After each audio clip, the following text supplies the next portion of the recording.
Ipinangako ng bigating American promoter na si Bob Arum ang $2 million fight contract na ibibigay nito sa ating former 3-division champion John Riel Casimero sa sandaling lumaban na ito sa bansang Amerika. At tila wala na pong mapagpipilian pa ang ating nag-iisang angas ng Pinas dito sa inaalok ng Top Rank Promotion dahil mula sa mga impormasyon na ating nakuha patungkol sa tila hindi kaaya-aya at maruming kalakaran sa Amerika pagdating sa boxing, ay hindi pala pinapayagan ng mga Japanese na pumunta ng US upang mag-promote ng mga laban sa nasabing bansa. In other words, ang mga bigating American at Mexican promoters lamang ang nagko-control at nagpo-promote ng mga major fights sa Las Vegas. To make the long story short, ay bawal po ang mga Asiano na manghimasok sa kalakaran ng boxing sa Las Vegas, kaya wala pong magagawa ang mga local promoters gaya ng Treasure Boxing Promotion ni Casimero kundi magpasailalim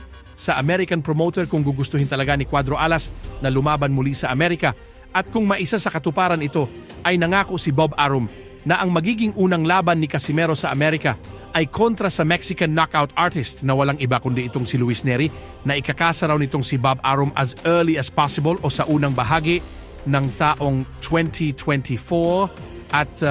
kung sino man sa dalawa ang magwawagi ay siyang makakaharap ng alaga nito na si Naoya Inoue na ikakasa ni Arum sa Mayo ng susunod na taon.